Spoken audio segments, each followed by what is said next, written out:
Ceci est la Mini Clubman John Cooper Works et elle fait exactement la même puissance que la toute nouvelle Mini John Cooper GP.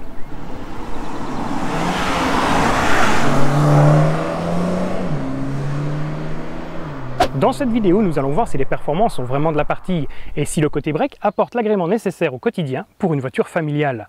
Nous allons également faire un tour détaillé de la voiture tant à l'intérieur qu'à l'extérieur. Avant de commencer, je tiens à remercier Pascal Zeven de nous prêter cette voiture. Pascal est un passionné qui sélectionne et prépare des voitures d'occasion avec soin. N'hésitez pas à vous rendre sur son site, mais également sur sa page Facebook pour découvrir tout son stock d'occasion. N'hésitez pas non plus à vous rendre sur notre site, mais également à vous abonner à notre chaîne YouTube. Vous êtes tous les jours de plus en plus nombreux et ça fait vraiment plaisir.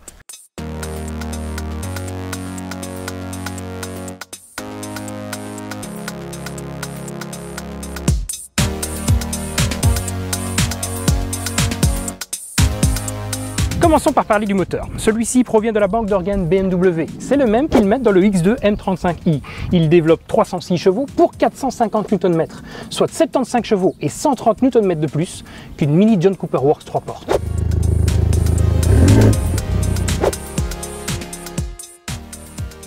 La Mini Clubman est une 4 roues motrices pilotée au travers d'une boîte automatique sport à 8 rapports avec palette derrière le volant.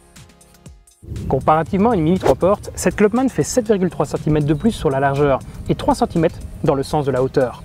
Et puisque c'est un break, eh bien elle fait 44,5 cm de plus sur la longueur, de quoi atteindre les 4,26 m. Cette augmentation profite également à l'empattement, qui augmente le confort de la voiture, corrigeant ainsi un des principaux problèmes de la Mini Clubman de première génération.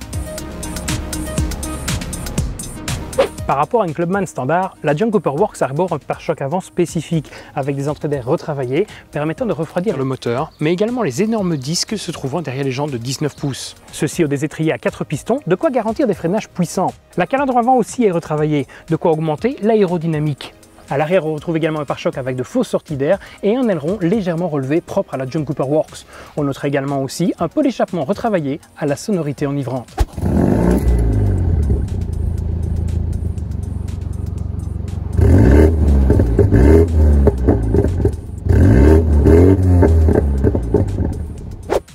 La voiture est aussi rabaissée de 10 mm grâce à sa suspension sport. Celle-ci est ferme mais diablement efficace. À l'intérieur, la sportivité est beaucoup plus discrète, avec un pédalier alu, un volant sport en cuir avec une surpiqûre blanche et des sièges sport John Cooper Works. Alors l'intérieur est très agréable, en plus la position de conduite est juste parfaite. Cette voiture est équipée en option des sièges électriques permettant de régler le siège exactement comme on le désire. Alors je ne sais pas ce que vous en pensez, d'ailleurs n'hésitez pas à l'indiquer dans les commentaires de cette vidéo, mais moi je trouve cet intérieur très réussi.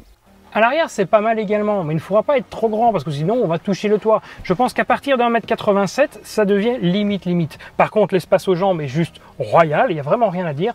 On comprend mieux pourquoi cette voiture fait 44,5 cm de plus. Cela profite également au coffre qui offre 360 litres, soit 149 de plus que dans la Mini standard. Et comme dans le Mini Traveler des années 60, eh bien l'ouverture se fait par 2 portes antagonistes. Alors Mini annonce que cette voiture abat le 0 à 100 en seulement 4,9 secondes. C'est 1,4 secondes plus rapide que sa sœur 3 portes.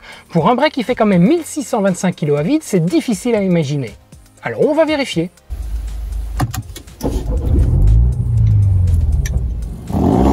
Alors on met la voiture en mode sport. On active le Dynamic Traction Control. On met la boîte de vitesse en mode sport. On tient bien le volant et on est prêt.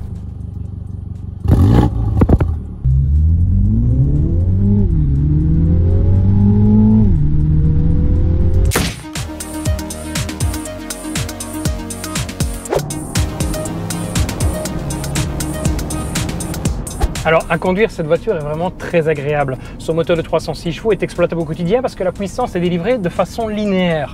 Les deux reproches que je ferai, enfin le seul reproche parce que l'autre c'est plutôt une qualité, c'est cette suspension un peu dure où on ressent vraiment toutes les aspérités de la route. Par contre, au niveau des sensations, cette boîte à vitesse et le coup de pied au cul qu'elle donne chaque fois qu'elle passe un rapport, on se croirait sur circuit, c'est vraiment jouissif. Je serais très curieux d'emmener cette voiture sur circuit un jour.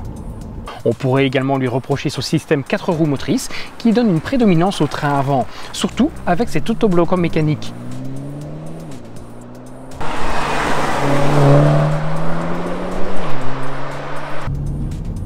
Alors la voiture est quand même beaucoup plus docile, beaucoup moins sauvage par rapport au Mini traditionnel qu'on peut connaître. C'est beaucoup plus agréable au quotidien, ce qui ne l'empêche pas pour autant de consommer près de 12 litres de moyenne lors de cet essai, alors que l'autonomie WLTP est annoncée pour 8,1 litres. Je ne sais pas ce que vous en pensez, mais je trouve que 12 litres pour une voiture offrant des prestations comme celle-ci, c'est tout à fait raisonnable. La direction reste ultra précise, avec un châssis qui vire vraiment à plat. On aurait presque envie d'emmener cette Clubman sur circuit.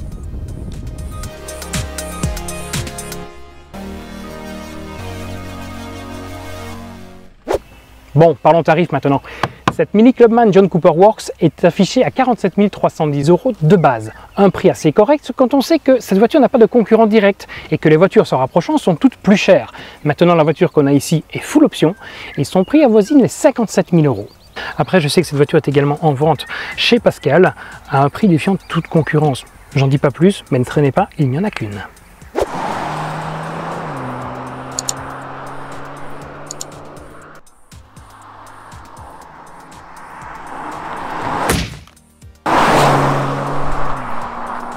Bon, il est maintenant venu le moment de faire le bilan de cette voiture. Avec un moteur très généreux et assez linéaire, celle-ci est très agréable au quotidien, sans oublier que la finition intérieure ajoute au plaisir de vie à bord. Et si jamais l'envie vous prend de sortir de la voie publique pour vous rendre sur circuit, eh bien il n'y a aucun problème, car le châssis et le train roulant de cette voiture sont juste jouissifs. Alors, au tableau des bémols, je citerai 3 choses. Tout d'abord, le fait que c'est un petit break, un break entre guillemets, avec un coffre assez restreint. Et on a également une suspension un peu dure, c'est vrai que c'est très agréable sur circuit, mais par contre sur les routes un peu dégradées comme ici, on sent que c'est une suspension assez ferme. Et le troisième point qui pour moi me dérange le plus, mais bon ça c'est question de goût, c'est que cette voiture est une 4 roues motrices avec une prédominance du train avant. Et l'autobloquant mécanique se trouve à l'avant ajoute encore à ce sentiment.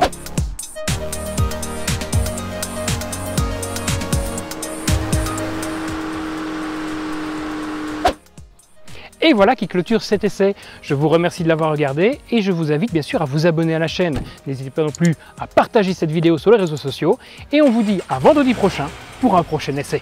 Allez, bye bye!